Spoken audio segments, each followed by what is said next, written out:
and welcome to the Power Gamer Podcast. I'm your host, Mike Dawson, joined as always after a week's break by Johnny Paulus. Johnny, welcome in. How are you doing this week, sir? Good. Yeah, that was our first actual break. We like to film on Sundays, and it was Christmas Day, and I just texted you and said, "Do we want to do tomorrow or skip a week?" And you said, "No, we can go ahead and skip a week. I think we've earned it." Yeah, there just wasn't much news to talk about. It's kind of been a lull and stuff to discuss. And with the year wrapping up and everything, it's like, yeah, let's actually just take time to relax and play games, which I did. Same. And yeah, Christmas was good. New Year's was good. I just got a shit ton of video games from people. Everybody bought me games, so now I have so many of the things in my physical possession that I actually need to play. And I had begun writing out a list of things that I want to play like over the next month or so. Right. And it's an absurd list. So you'll remember last year, I cleared an absurd amount of games in the first 2 months of the year. Yeah, it's probably going to be that all over again. I mean, you did like, what, 20 games in like 2 months or something? It was more like 30. Yeah. Yeah. Meanwhile, I was pounding through 70 hours of Days Gone and then 90 hours of Assassin's Creed Valhalla. Well, I mean, like in that a game every other day. In that initial time, I mean, let's not sell old Mike Dawson short here. I beat some pretty heavy shit. Mm-hmm. In those first couple of parts of 2022, just kind of glancing back at my list. Starting off the year, I took down Deathloop, Ratchet and Clank, Life is Strange True Colors, Psychonauts 2, Metroid Dread, Inscription, A Way Out, the entire Hitman trilogy, Dying Light, Dishonored, Far Cry 6, that was a monster. So I had some beefy things in there. I was just wildly efficient with my playtime. Yeah, you were kicking ass. I ended up beating last year 60 games. Was my final count. So crazy. Not too shabby. I was trying to keep track for you, but you might have to go back and add it. I had you somewhere around 24. But I'm a lot better at keeping up with the list. Yeah, I'll go back and look through it. We'll see if we get a total for next week. Yeah, and so 2021 was the first year I started keeping a list of games I'd beat. I beat 40 in 2021, 60 in 2022. So what am I going to do in 2023 to top that? We'll have to see. And we have a lot to discuss because with the extra week, old Mike Dawson has been up to a lot of gaming. So I guess without further ado, we've got much to discuss here. Let's hop into it and talk about the games that we've been playing this week, because goodness gracious, we've got a lot to go over. You have a lot to go over, yeah. Yeah, speaking of which, I will get us started with what I've been playing this past, we'll say 2 weeks, past couple of weeks. Let's talk about the games that I beat first. So today I wrapped up my playthrough of a little game called Scorn. Scorn did not give a good first impression to me the first time I played it, but I keep bouncing around with it, and I was like, you know what? Let me just get back in there. Let me pull up a walkthrough, and let's just grind it out. You know, let's just do the damn thing, and see it through to the end, because it's not a terribly long video game, right? So this playthrough, I was absolutely hooked start to finish. And I had a much better time with it. And I actually am pleased to report that I think Scorn is pretty good. Huh. Here's some things that I noted about Scorn and why I think of the people who have played it on an Xbox platform, which is the only place it exists, if I'm not mistaken. Only 12%, 8% of gamers that have played it have actually seen it through to the end. 7.92% of players have gotten the final trophy in the game, which means that it chews people up and spits them out and they don't come back. Scorn is almost too good at what it set out to do, which is be miserable and terrifying and punishing. Right. And it really achieves all of those things pretty brilliantly. You come into Scorn and you have no idea what's going on. It's creepy. There's no HUD. There's no map.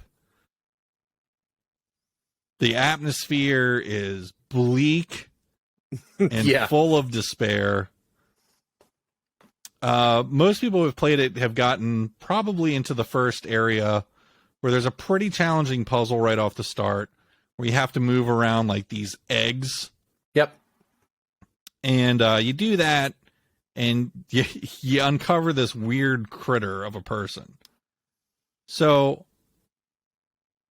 it doesn't start off great because, you're really confused about, well, what the fuck am I even doing here? Because there's zero tutorial or direction or anything. It's just, here's the game, figure it out. Yep. Which I think is to add to the mind state that they wanted to put the player in of being absolutely helpless and terrified. Which I think it does well, but again, I think it almost does that a little too well. So yeah, no, that egg puzzle is where my checkpoint is. If I fired it up right now, it's exactly where I'm standing. Yeah, and what's interesting about that part of the game is that is the only part where your actions yield two different outcomes. Because you can either you use that other character to open a door that requires two people to open the door, and you can either like chop him up and fucking kill him and run around with his limbs and get the door open. Okay. Or you can extract him from this egg in this grotesque, gory surgery machine with a giant buzzsaw and then lead him around the area to help you open the door, and then you abandon him in the first room, which actually has, when you get to the end of the game, some interesting hindsight to it. So one of most people's greatest complaints with Scorn is, I have no idea what's going on. That is what most people complain about. Yep. And I'm going to give a spoiler-free kind of insight into what this game is actually about. Great.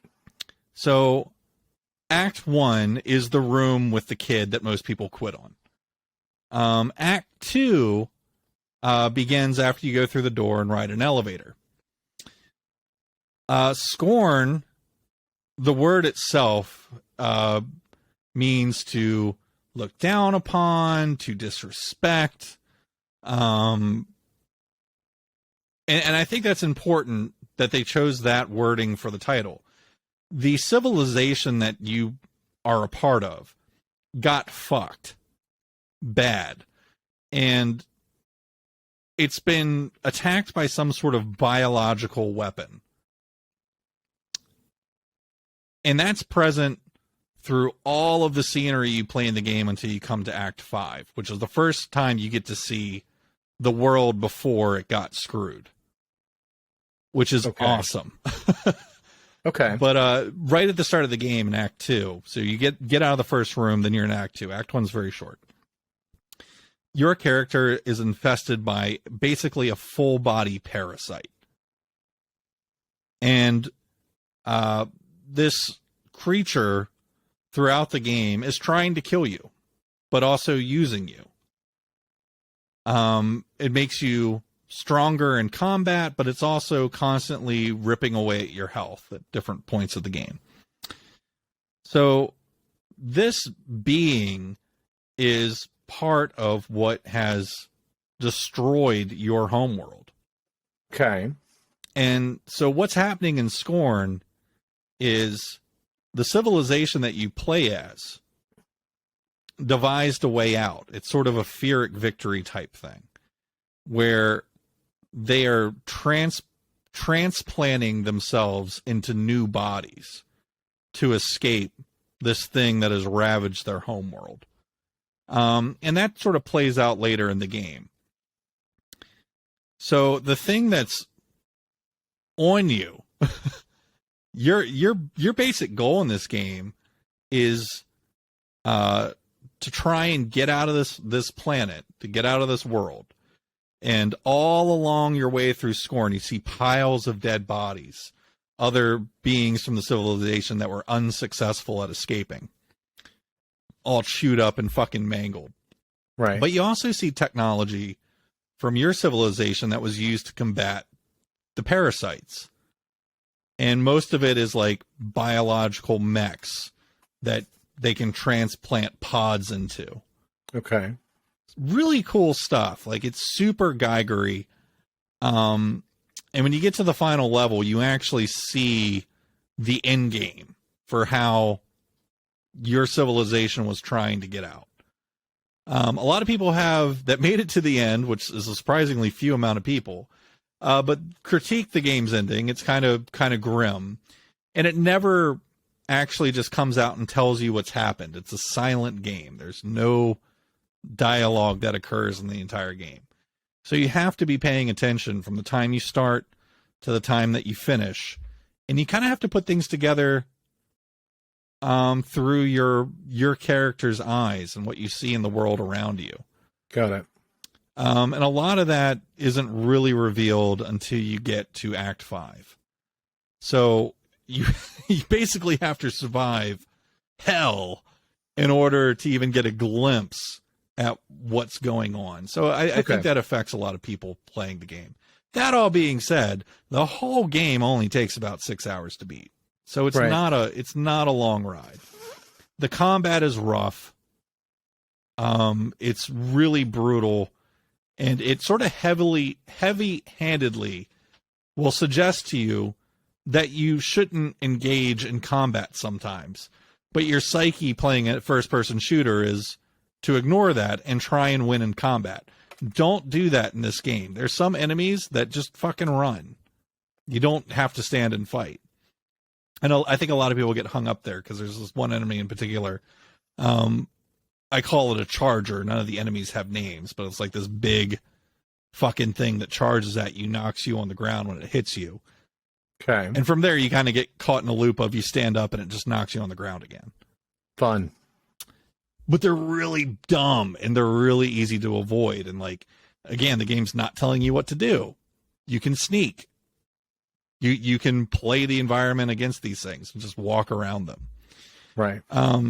So yeah, Scorn's definitely not for everyone, but I would recommend checking it out if you're into horror. If you're into a really cool sci-fi atmosphere, and if you're willing to kind of ride it out to the end and see what happens, because some really cool shit happens in this game, and I'd really like to see a sequel to it. So, I beat Scorn, gut score on this game 7.2. Okay, not bad. I would recommend it. It's hard, but the puzzles are great. They're really well thought out. So definitely worth playing. Just, you can't take long breaks from this game because, like, if you disappear for a week and come back, you'll have no idea where you are. So you can't do that. You just kind of have to play it straight through. Next up, another game that I completed, and another game that has some public contentious opinion about it, is the Callisto Protocol. Callisto Protocol, of course, is the game by Glenn Schofield, who is the original creator of Dead Space.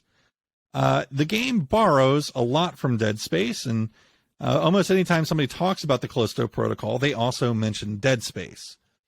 And I don't think that that's fair. I don't think, other than some of the mechanical elements of the game, I don't think the game really shares much else with Dead Space. You know, it's sci-fi horror. Some of the moves are the same, like stomping on shit. but so much is different from Dead Space.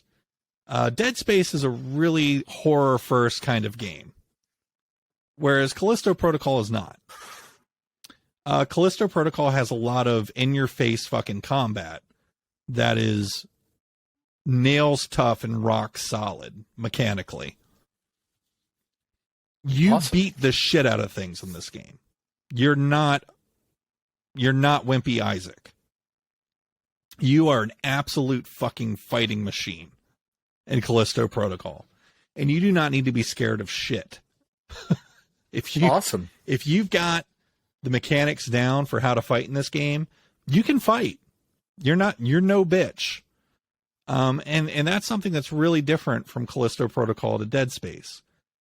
The combat is fast, it's frenetic. If you make mistakes, you pay big time.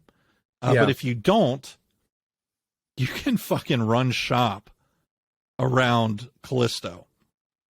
And that was something I really liked about it. The game also has some areas of optional stealth. You can or can't. If you want to stealth. It's very rewarding. If you don't want to stealth and you just want to go fucking guns blazing, God bless you, but you can do it. Nice. I had a few sections of stealth, which I'm pretty good at. I like stealth sections. A lot of sections that I did great at, but a couple of times I messed up big and then would get swarmed by like 12 enemies, but could stand my ground and fuck them up. That's good. In advance. So Callisto Protocol is very different. There's also a lot of supporting cast in Callisto Protocol, which Dead Space didn't really have. Not to the level... Sorely lacks, yeah. Definitely not to the level that Callisto does. You have very strong relationships with other characters in this game, and a lot of sequences where you work together with them. Callisto Protocol also has a very interesting story behind it. There's a lot to the prison on Callisto, and there's a lot happening under the surface that you would not in your wildest dreams ever expect until you work to the end and all the curtains are pulled back and ahas are had. And you actually learn that there's a much more complex narrative in this game, which is very different from Dead Space. So what I'm getting at here is that Callisto Protocol is not a bad game, but it's not Dead Space. But that's good. If I wanted Dead Space, I would play the first Dead Space game. Yep. And I probably wouldn't play Dead Space 2 or 3, which people might forget are kind of bad games in comparison. Callisto Protocol is very much worth playing. It's got a very cool progression system to how you update your weapons. You picking what weapons you want. You don't need to have every weapon in the game. I got through the whole game just using the hand cannon and the riot shotgun. I didn't take any other guns. Towards the end, I was like, I've just got extra points, so I grabbed an assault rifle. And it was cool, but I was like, hand cannon, shotgun, and my fully upgraded melee weapon. Come get fucked. Yep. And it was great. I really, really enjoyed playing through this game. Graphically, It's astounding. Unfortunately, I've seen a lot of people playing it on PC, and you need to have a fucking awesome PC to enjoy this game. So this game I saw make RTX 2080s look bad. You really need to have top of the line shit if you're going to play this game on PC, or it's going to look like ass. And I've checked out a lot of streamers playing it recently on PCs, and every time I did, the game looked like complete hot ass. So PC gamers, be warned, if you fire this game up and you don't have a fucking bulletproof gaming rig, you're going to walk away with some negative comments about how the game looks and performs because your rig is not up to snuff. Now, PS5 runs this thing like nobody's business. It's perfectly optimized for the console. And it looks great, start to finish. Some things I just want to point out. The game did not crash on me a single time. I did not have any clipping issues or anything weird the entire time I played it. That's great. So I know that some of the reviewers out there had mentioned technical problems. I think that might have been a matter of something that was fixed on a day one patch, which is all too common in the reviewing world to review games and then not go back and edit the review once the consuming public actually gets their hands on things.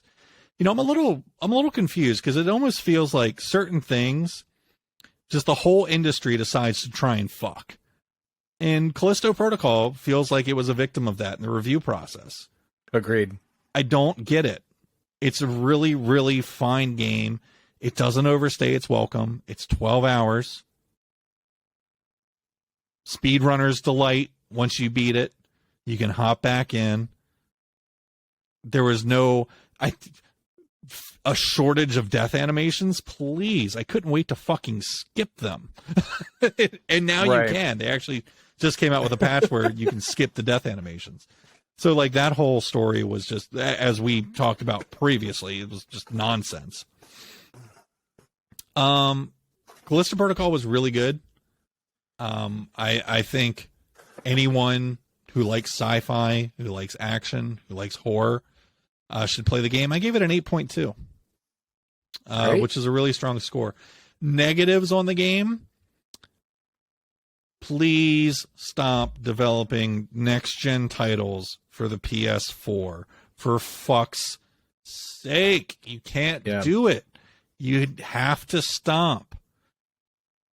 My main gripe with the game was its tight space simulator. Squeeze through this hole, squeeze through this vent, squeeze through this wall, just over and fucking over and over and over and over, like ludicrous amounts of, oh, here's a tiny space I have to squeeze through.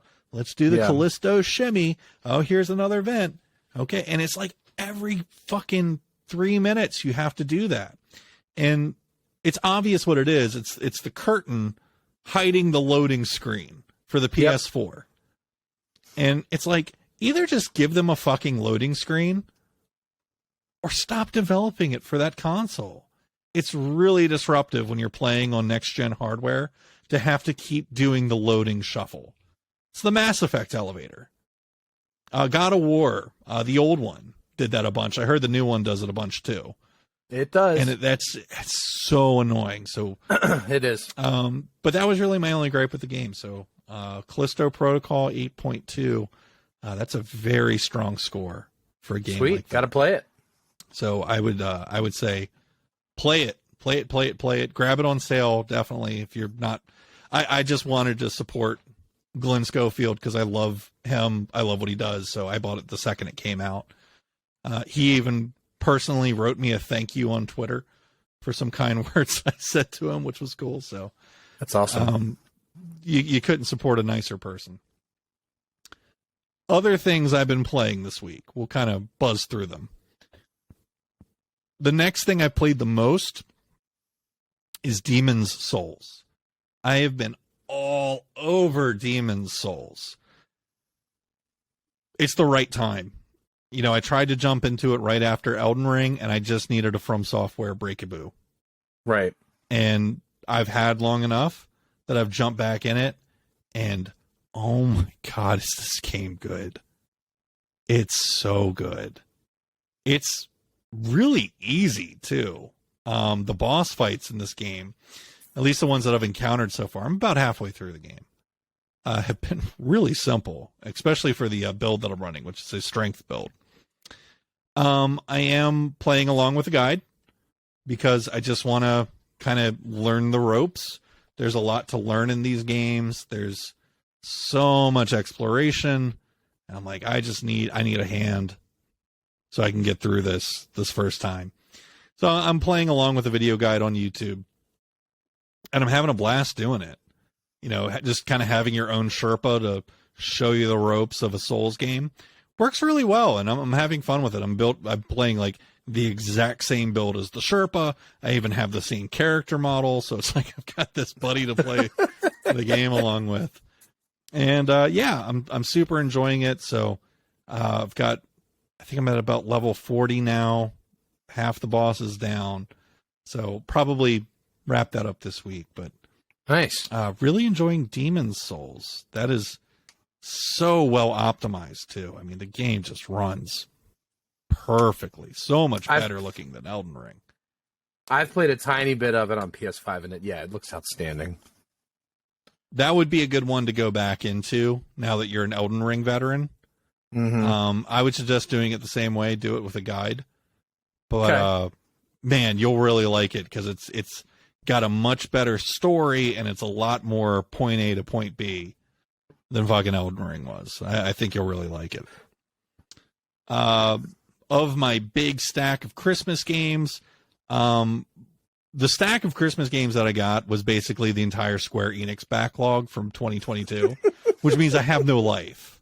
My life is gone. It's forfeit. Bye. See ya. Triangle Strategy. Valkyrie Elysium. Harvestella. Geofield Chronicle. Crisis Core? No, I still need to get that too. Jesus Christ. Square Enix has been firing on all cylinders. But Triangle Strategy was the one that first came out this year, and I was like, man, I really want to play this. So I started Triangle Strategy, just played through the first encounter, but hey, really like it, love what they're doing, playing Triangle Strategy. Power Wash Simulator was a game that I forgot to beat, so I've got like 2 levels left, so that's what I'm playing tonight. I'm just trying to finish Power Wash Simulator. Give me an easy second game beat in 2023, because Scorn's number 1, so I've already got one off the list for this year. Other games I've been playing, Vampire Survivors. I can't get enough of this game. It's so perfect. Please play it. Warhammer 40K Darktide. I keep hopping into and like playing a couple matches of. I'm like, okay, cool. Yeah, that was fun, and I'm gonna go do something else now. So that's sort of what that game is for me at this point. Go in. It's back for blood, but Warhammer. That's the best way I can describe it. Yeah. It's littered with opportunities for microtransactions and fuckery. But if you just jump in, do quick play, it's a nice way to watch your PC flex. And can be fun. Overwatch 2 I played a little bit of. And now for the next 2 big ones that I didn't beat this week besides Demon's Souls. I'm almost done, Johnny. First on my streams at twitch.tv/FocusMikeD. I've been streaming what's basically porn. Yeah, if you want to see boobies and people fucking, come to my stream. Immortality. Holy shit, what is this game? It's crazy. So, Immortality, of course, is one of the big names at the Game Awards. And I was like, what the fuck is this game? Like, I just missed it or whatever. And it's on Game Pass. So I was like, you know what? Let's stream it. Well, now I'm committed to streaming it, which means my Twitch channel is basically turned into titty porn. So I'm sorry, Twitch, but it's totally within terms of service to stream that still. But yeah, there's a lot of graphic sex going on in this game. But I guess the burning question is, what is it actually about? So there's this actress who made 3 movies, and none of the 3 movies, for different reasons, ever got released. And a cache of film had been discovered of her movies, and you've set up a computer program to try and compile all those clips back into the full copies of the movies. That's the game. But oh boy, is there some big underlying twist to that that I can't talk about without being super spoilery.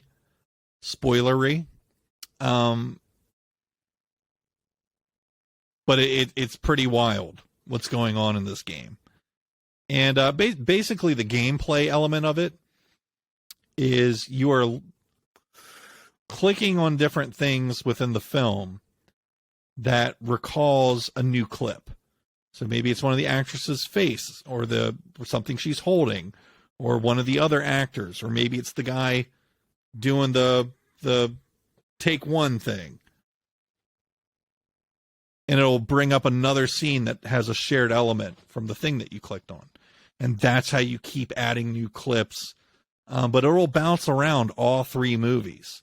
So, like, when you first sit down to play this game, there's a movie from 1968 that's like a weird religious film. There's a cop thriller from 1970. And then there's a body double, like, celebrity film from 1999. And so you have these clips from all these different eras going on. And, like, your first hour playing it, you're just like, what the fuck is going on? But then I started noticing, like, there was these weird audio things happening. And I'm like, am I hearing shit? And then I start rewinding and fast forwarding.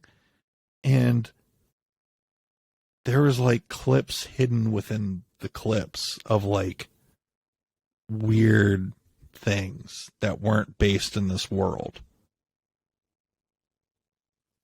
Okay. And that's about all I can say. It totally fucking freaked me out. It still freaks me out every time I find one of these weird things, and you start finding them more and more. And it's a fucking horror game, dude. Like, this game is fucked. Yeah, there was one night I saw you were on, and I saw you were playing Immortality, and I was like, oh, I'm curious about this game. Let's see what's going on. And I click on it, and I mean, the moment I click on your thing, it's like boobies, and I was like, okay. and then the character turned into a different character, and I was like, all right, there's too much weird shit going on. I don't want to get completely spoiled on this. I need to play this game now because I watched, I don't know, 3 or 4 minutes of it and was like, what the fuck? I got to play this game. It's awesome. It looks really, really fucking weird. So I'm down to play it. It looks awesome. All right. Finally,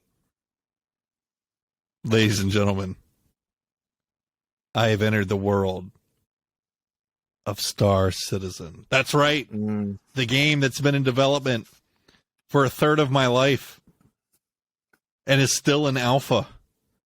Yeah. Star Citizen.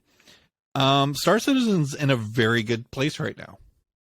It's in a very good place. Yes, you need to have a goddamn bulletproof gaming PC to even think about loading this. My 1070 would not load the first room. My 2060 on a 9th gen i5. No, sir. No, sir. Not at all. 0%. Just GPU completely capped out, running like dog shit. You need to have a fully up to spec modern gaming PC. I would say 3070 or better in the graphics department. Yep, I agree. The game must be installed on a solid state drive at the least. Because it's fucking huge. It's massive. And boy, is it good. It's really good. So I'm super into sim games. And I played a little bit of Elite Dangerous over the past few years. I always thought, like, it just felt kind of stupid. The concept's cool, but, like, there's really not much to do. Yeah, exactly. And it's kind of boring. Star Citizen is not that. There's so much to do, and it's super not boring. The whole thing is taking place in one system right now that shits on everything. There's so many planets and cities and things to see. The amount of different ships, the player base is really big. There's lots of missions to do of varying job professions. I mean, there's just a lot of shit to be done in this game and a lot to work towards, which I think is great. Games like this need to have that. You need to have a purpose to show up in these big sandboxes. And where Star Citizen is as of right now, it pretty well delivers on that for a game that's very clearly an alpha. It does break a lot. So And they're upfront about that. Like, hey, this thing's not ironed out. You are part of the biggest undertaking in gaming by participating in this. But it's to a point right now where it's really fun to sit down and play. So I would say for those that, like Johnny, who was an early backer of Star Citizen, yep, it's time. It's time to check it out. It's time to get involved in what's happening with the game. The player base is growing every day, and there's a lot to do, and it's really fun. So if you don't have a fucking incredible gaming PC, just now's not the time. It is not the time. Yeah. But if you do, this will make you appreciate your investment more so than anything else that you can run on your hardware right now. So having a lot of fun with Star Citizen. I'm going to talk about more why I'm able to play that during my one-up. But I do have my full HOTAS set up, and everything's great with it. And I'm really having a lot of fun with Star Citizen. So, hell yeah. Johnny, please save me. Quite a list, brother. Good save Lord. Me. So I am still, I think I'm at like the 50-hour mark on Midnight Suns. The game just continues to get better and better and better. The story gets better. I find myself more invested in the characters and my relationships with the characters. As I'm adding more cards to my deck, I'm having more options. And then now to add to that, my oldest, who loves XCOM 2, has been begging for this game, and I've been telling him, you got to wait till Christmas, buddy. So Christmas, we got it. It's now taken over my household. Both of my kids are completely hooked on Midnight Suns. They argue about who's going to get the TV, and we now have to set a timer. Okay, you get it for an hour. Okay, you get it for an hour. Thankfully, the game can be saved whenever. So as long as you're not in the middle of a cinematic, they can really just pause whenever. But no, they literally, both kids are this entire house right now is rocking Midnight Suns awesome. And having a ball. And then on top of that, another game that has started to take over the household, Tiny Tina's Wonderlands, is now in the PS5. I love this game. Just as it is on the PC, they can play split screen on the television, both of them, and I can join them on the PC. So we've now had 2 or 3 sessions of the living room is Tiny Tina Wonderland's Battle Zone, and we're just in gaming nirvana and having an absolute ball. The game is so much fun. It really is fun, especially when you got people to play with. Playing it with your kids, come on, it's awesome. So, yeah, having a shit ton of fun with that. Also, I spent the last 2 or 3 days getting back into Ghostwire Tokyo. I don't know, I just kind of lost interest a little bit in that game. I got kind of caught on one little checkpoint, and I decided about 3 days ago, I was like, I need to just like Google it, figure it out, get past it, keep hammering through it, because I do enjoy the game. I'm very close to the Pillar of Light. I don't know if that's halfway to the game or 2/3 of the game or what, but it feels like I've unlocked a good bit of the map. I've done a lot of side missions. You can be done with this game almost anytime you want. Okay. So just be wary that if you're having fun with it, like I said, just keep exploring, keep doing stuff. But yeah, no, you told me to take my time with it, and I have been. I've been kind of, every time I get a new area and there's 3 new little side quests, I try to bang all those out. So I'm not like hammering toward the goalpost. But yeah, if you hammer towards it though, you could be done in like a play session or 2. Wow. Okay, didn't know that. But yeah, I'm having a lot of fun with that. Another game I picked up on Steam sale, Evil West. Evil West is a fun one. I've got some questions for you here. Go ahead and say your bit first, but then I want to talk to you a little bit about Evil West. It's a very early 2000s action game. It reminds me of I guess God of War is not right. I can't really put my finger on it, but it's a kind of an old-fashioned game in its simplicity and the fact that, at least so far, most of the levels I've gotten to are sort of like a corridor, right? It's you start in the back and you walk toward the front, and that's kind of it. But the combat's really fun. The monsters are really cool looking. it's really interesting the way they handle the gun. Like the revolver is just a button, and you don't have to aim with it like you do in most shooters. It's just considered another button that keeps things up in the air. I guess kind of more like Devil May Cry. The combat's not as fast or as frenetic as Devil May Cry, but it does kind of have that sort of similarity where it's simple combat that gets more and more complicated the further you get into it. But it is really just, at least so far, it's waves of enemies after waves of enemies after waves of enemies. But, you know, I scooped it for, I think, $24, $25. I can't be mad about that. I'm having fun with it. I'm sure I'll play through it all. It's totally my type of game. You know, big dumb dude with a big dumb gun killing a bunch of demons. I'm in. Count me in. And also, I am, like, I know I've been saying this for the last 2 episodes. I am this close to beating God of War Ragnarok. I think my next playthrough will be the end. I'm at the point now where they've told me countless times, "Are you sure there's nothing else you want to do?"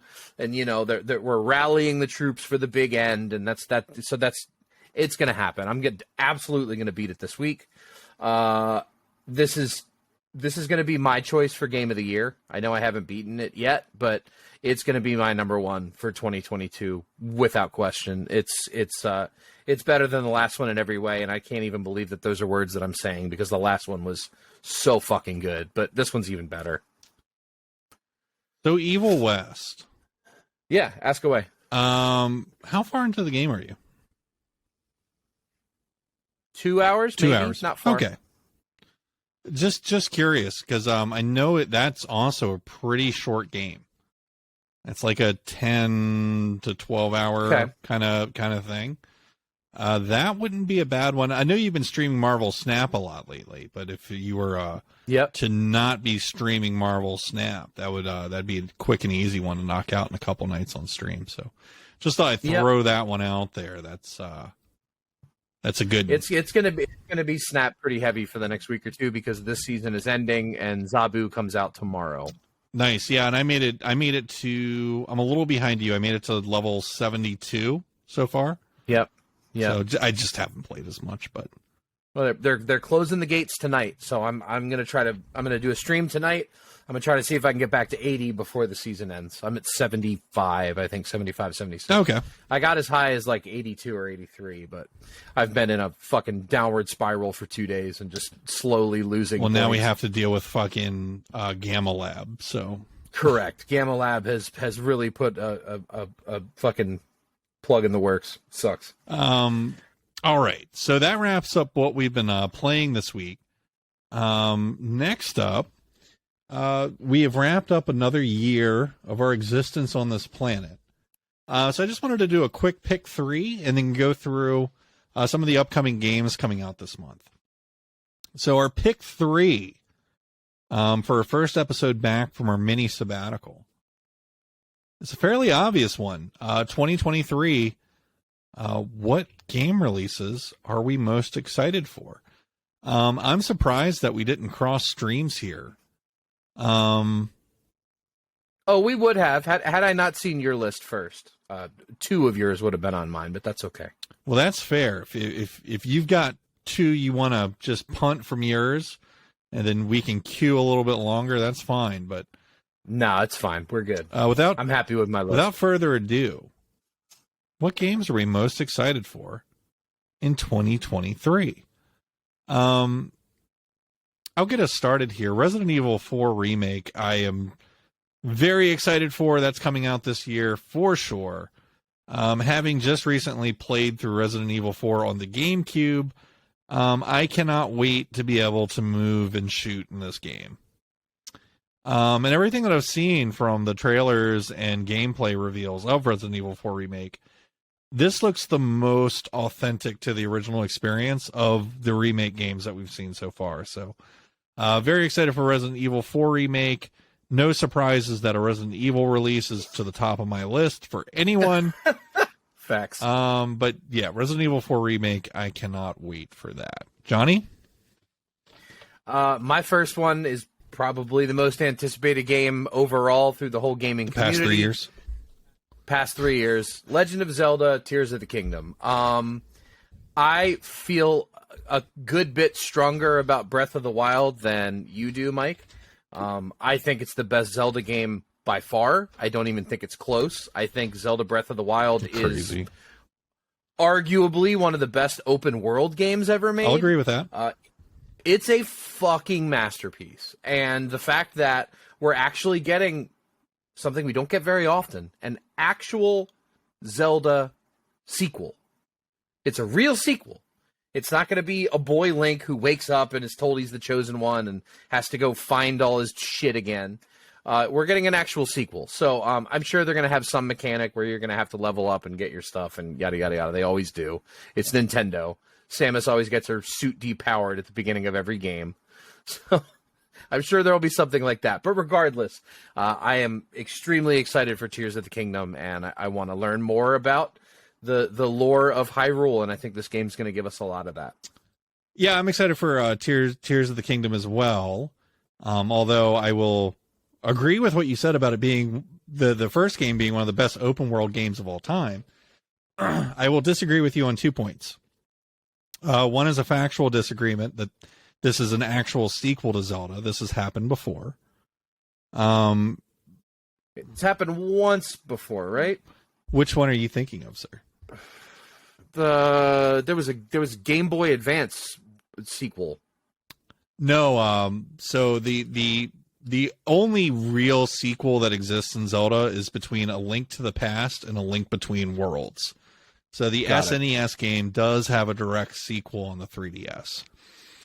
But who cares? This game is going to be so much better than A Link Between Worlds.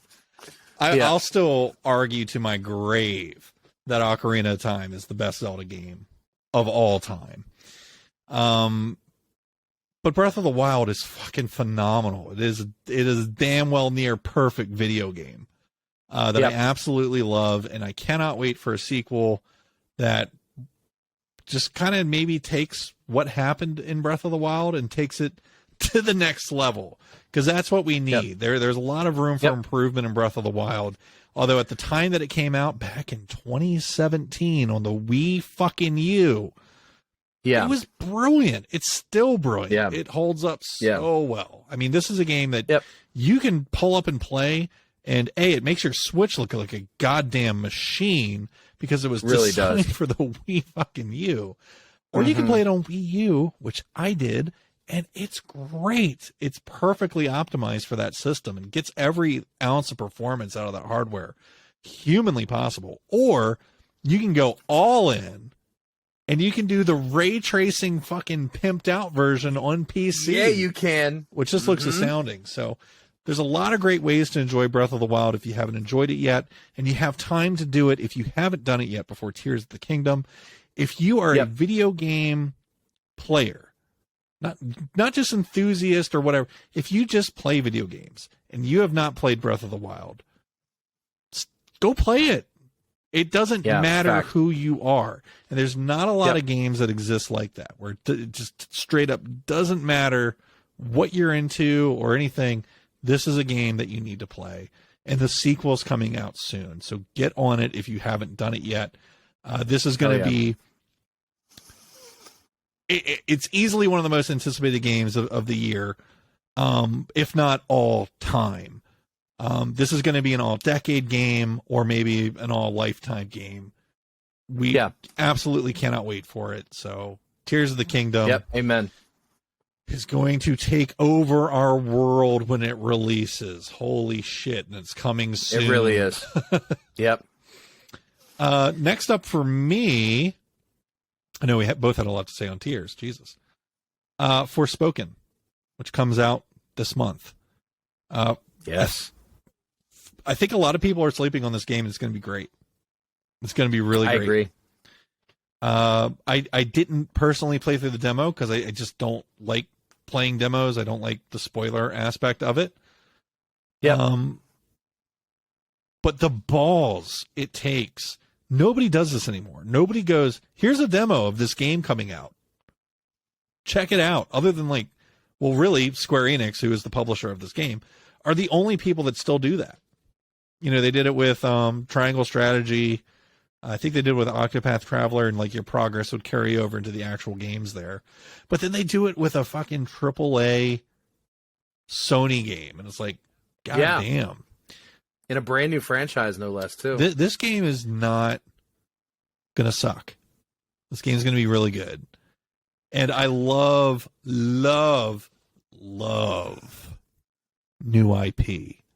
Because I am so fucking tired of things with number 2 and 3 after it, that when there's something with new IP coming out, I'm going to support the ever-living fuck out of it. Because I'm tired of reiterations and remakes. The main thing I'm looking forward to with this, I mean, outside of the obvious, like the graphics look gorgeous, the combat looks great, the open world aspect of the game, all of those things look awesome. But there's one thing in fantasy stories that we used to get when we were children that we have not really had since. And that is where a person from our world is transported into a magical world where they are told they are the chosen one and they have to save everything. Peter Pan syndrome. Right?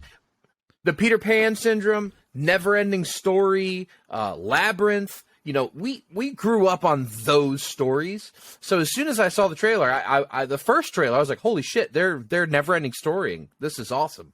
So no, I'm 100% amped. And if it wasn't already on your list, it would be on my list. And holy shit, it comes out in 3 weeks. All the pre-release, and I want to tackle this fucking head on because it's driving me crazy. All the pre-release criticism of this game, stop and actually read it. Oh my gosh, it makes no sense. All the people complaining about this game complain that, I don't like the character's line delivery. What? She's too, oh wow, look at this. Oh wow, look at that. That's the criticism of the game right now. That people are trying to tank this over. So I hate this word more than I hated the word bling in like 2002. More than I hated when people would yell G-unit in 2003. Like, there's just some verbal conundrums over the course of my existence that drive me up a fucking wall. And one of them is new, and nothing makes me want to punch my face through a brick wall covered in glass more than when I hear people use the word woke. Oh my God, I know. It makes me want to obliterate my brains in a meat grinder. I can't stand it. It's the word is so dumb and diluted at this point that it has absolutely no fucking meaning. Nope. And maybe it's because the lead protagonist is black and a girl. Yeah, and maybe. No, that's why they're mad. Absolutely. But you keep seeing that word associated with this game, and there's nothing, whatever that word's supposed to mean, about it. There's nothing at all. The game's fucking cool. It's a matriarchal society. That's awesome. Yeah. Those have existed in the past. They have. Egypt. I mean, so I just get really mad and frustrated that we have what's a really cool new IP. Okay, they wanted to do something different. They made a matriarchal wizard society. Cool. I like new and original things because that's what I've wanted my entire life. I'm tired of Star Wars 33. I want something new. And it's like, Forspoken is something new. And Amy Hennig is one of the fucking writers on this thing, people. I know. It's like the greatest, the fucking GOAT. Get out of here. So I can't wait for this game. I think it's going to be one of the surprise standouts of 2023. I don't think it should be a surprise standout. I think people should be really hyped for this game and really excited to get their hands on it and play it. It's a fucking Sony game made by published by Square Enix. Get ready. This is going to be good. This might be our next Aloy. So Amen. I agree with every word. Looks you fucking said. dope. Every Can't single wait word. for it. So that's my second one. Johnny, what's back to you?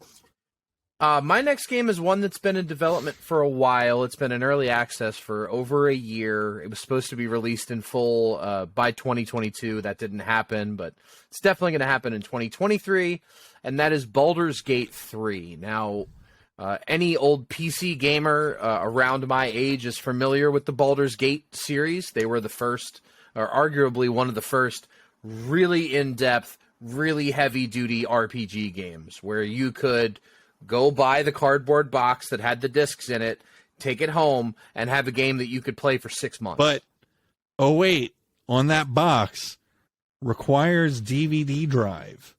One of the first games that made your ass go buy a DVD drive to play it because it was so big. Very true.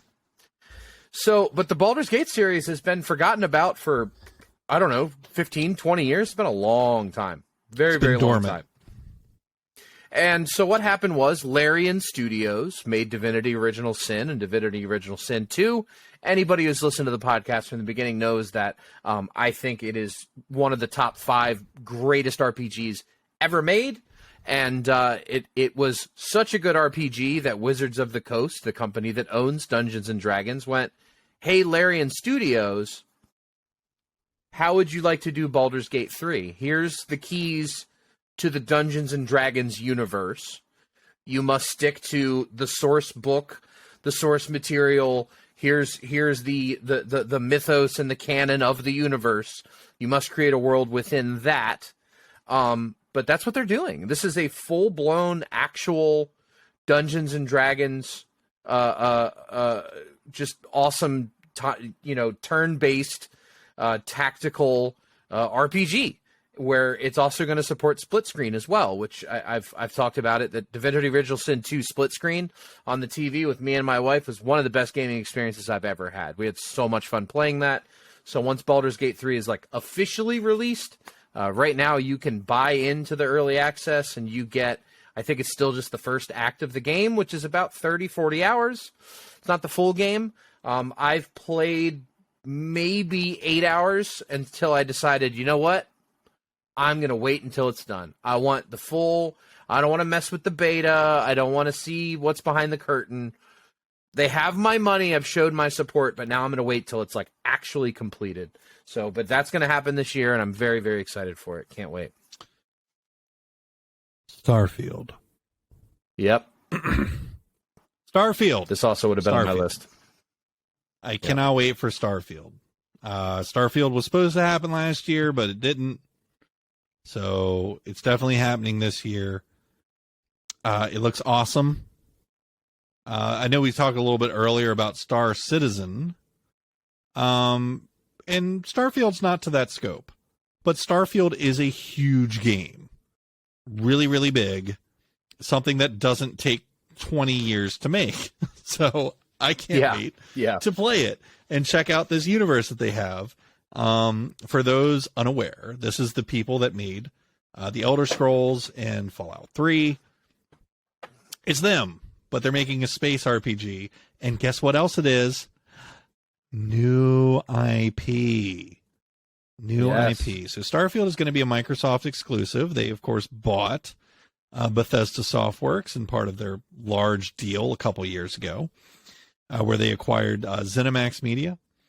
And they had said when they were doing the acquisition that Starfield would come to everyone, but thankfully they gave themselves some value. I think Microsoft needs just to say fuck everyone and just start playing the Sony game and stop being so fucking nice to everybody.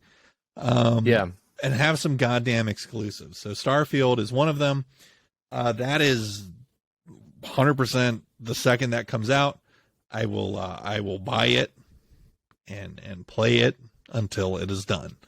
Because does that have an official release date? I think it does. Let's see. Starfield release date. Not yet. First half of 2020. Not yet. Sweet. Okay, cool. So within the next 6 months, we'll have it in our hands. No, that's a day one purchase. Can't wait. Yeah, it's the fucking Masters. And all of the concept art I've seen of it looks really cool. The amount of planets that you can go in and explore looks great. Really excited for this game. Hope it's a step forward from Skyrim / Fallout.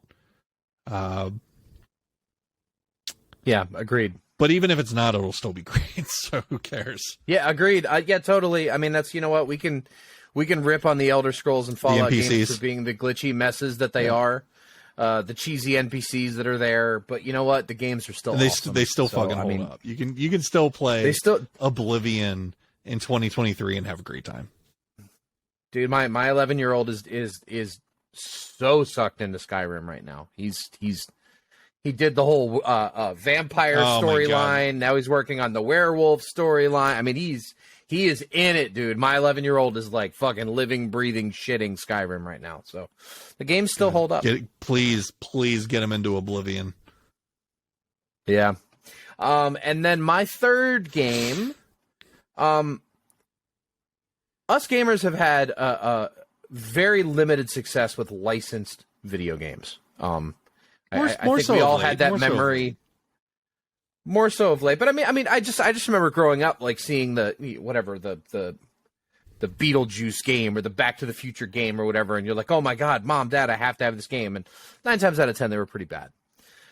So when they announce a Harry Potter game called Hogwarts Legacy, they show the trailer. The trailer looks nice. But still in the back of your head, you're going, yeah, but it might still suck. There's been some pretty bad Harry Potter games.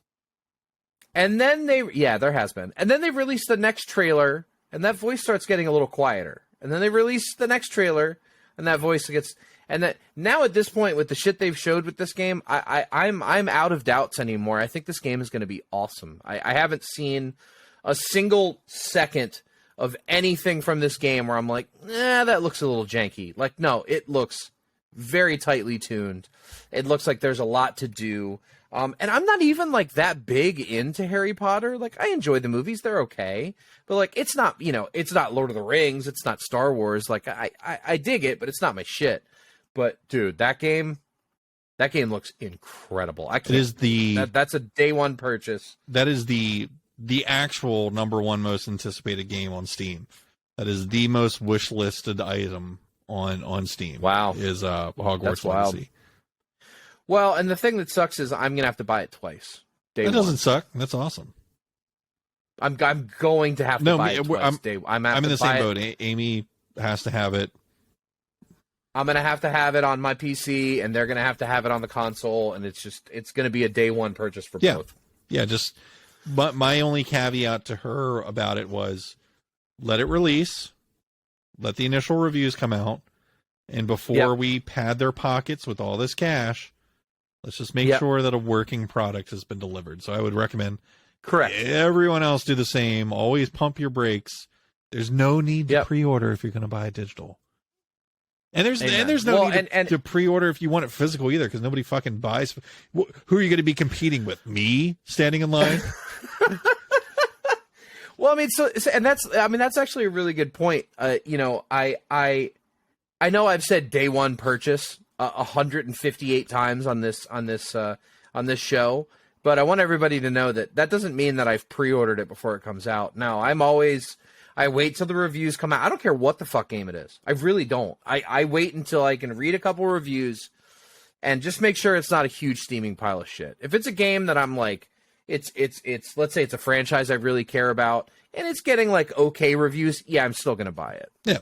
But if it's something like this, Hogwarts Legacy, and I look and IGN gives it a 4, I'm probably You're gonna go, wait a second, what? Not gonna buy it there. Yeah, wait, what? No, maybe I don't have to buy unless the twice. reviewer is like a advocate against J.K. Rowling or something. Yeah, maybe. This fucking piece of shit. It's 12 pages about J.K. Rowling and then a paragraph. Oh, yeah, about the game's all right. But game's all right, but you still shouldn't buy it. Yeah, everyone's buying this game. So, all right, that is our pick 3. So our 6, I guess, most anticipated games for 2023. Very quickly, we're going to charge through the rest of this. I want to talk about the games coming out this month. It's a new year. We have a new month in front of us. So here's the highlights for me for games coming out this month. I'm just going to tear through these. Persona 4 Golden is getting re-released on January 19th for Xbox Series X, PS4, Xbox One, and Switch. So is Shin Megami Tensei Persona 3, the mobile version, the old PSP version of it. That's coming out too. Fire Emblem Engage. Man, they're churning out Fire Emblem games left and right. It's like one release in the past 2 years for them. January 20th is coming to the Switch. Looks very good. Monster Hunter Rise is finally getting off the stinky Switch and coming to real platforms. So it'll be releasing on PS5, Xbox Series X, PS4, and Xbox One January 20th. The aforementioned Forspoken will be coming out January 24th. So that is my target date that I need to be caught up on all the shit that I need to get done. Holy Same. God, the next 23 days are going to be nuts for me in gaming. Because 3 days later, Dead Space Remake, January 27th. So Forspoken, Dead Space Remake, those are definitely the big two this month. And then finally I put on there Season, A Letter to the Future. This was a game that we saw in some thing this past year, and I was just really perplexed by this game. And so I kind of think I just want to take the dive and play it as an indie title. So that game, look into it if you're not familiar with it. Again, that's Season, A Letter to the Future. Coming out January 31st on PS5, PS4, and PC. All right. Had to blow through that so we could get in our one-up here this week. I have no idea what happened to my soundboard, but apparently one-up has disappeared, so we'll just have to do this. One up. Ladies and gentlemen, that's right. It's time for one up. Johnny, we both have a very similar one up this week.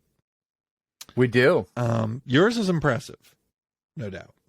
You bought a new CPU for your computer, right? Yeah, so I've had my eye on the Ryzen 5800X 3D ever since it was released. It was basically AMD said this is going to be the biggest, baddest release for the AM4 socket, which is the motherboard that I'm currently on. So they're saying this is basically like their farewell to that socket. So they now have the new series of Ryzen that's on the AM5 socket. So if I wanted to upgrade to that, I'd have to buy a new motherboard, new RAM, new all kinds of shit. Didn't want to do that. So I decided a while ago that I'd wanted this processor, but the processor was $449. Then fast forward about a month ago, they started popping up around like $349, $329.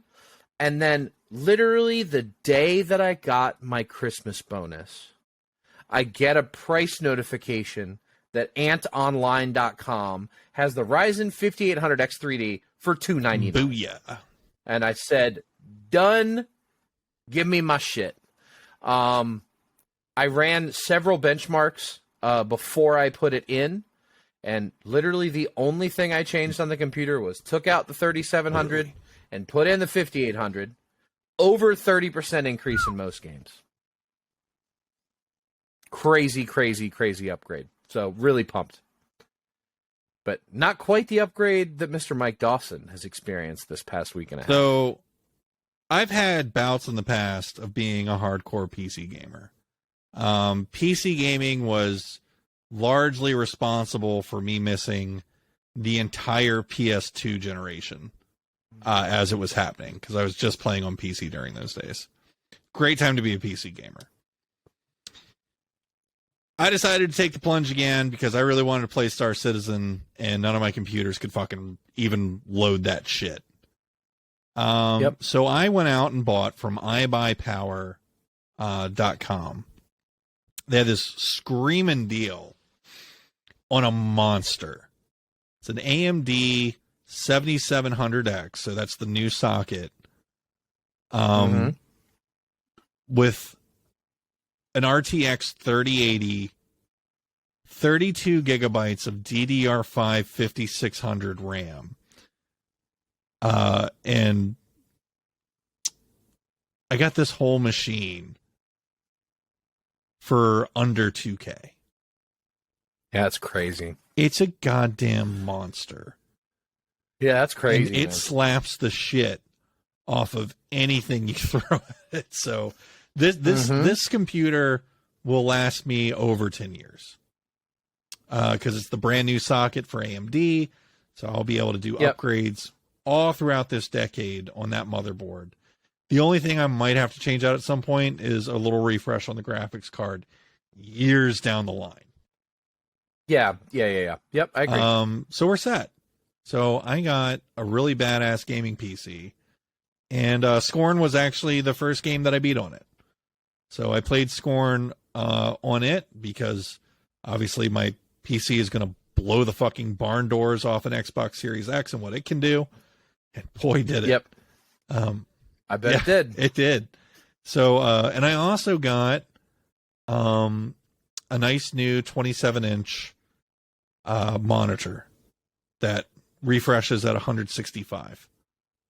I'm so proud of you, Mike. You're finally out of the 1080p 60 hertz. Welcome to the new age. Yeah, so now I have a dual computer setup. I've got my 1070 and i5 4570 on one side, 4700 on one side, and then this new monster on the other. So triple screens right now for recording. We're using both in tandem right now. It's awesome. So also helps take my streaming rig to the next level. So everything's great over here in terms of gear and performance. Welcome to the PC Master Race, welcome, my dude. Welcome back. I never welcome left. Back. Okay, we had a solid little laptop, and the 1070 has been kicking ass That's for true. quite some That's time. True. And it still is. So there we go. Ladies and gentlemen, that wraps up this week's episode of the podcast. Sorry we ran a little long in the tooth there, but after having a week off, we just had a lot of shit to go through. So happy New Year. Yeah, we did. It's 2023. We will, of course, be back again next week with another great episode of the Power Gamer Podcast for you to enjoy. Until then, I'm Mike Dawson. And I'm Johnny Paulus. Tune in next time. Take care. Catch you on the flip-flop. Oh, yeah.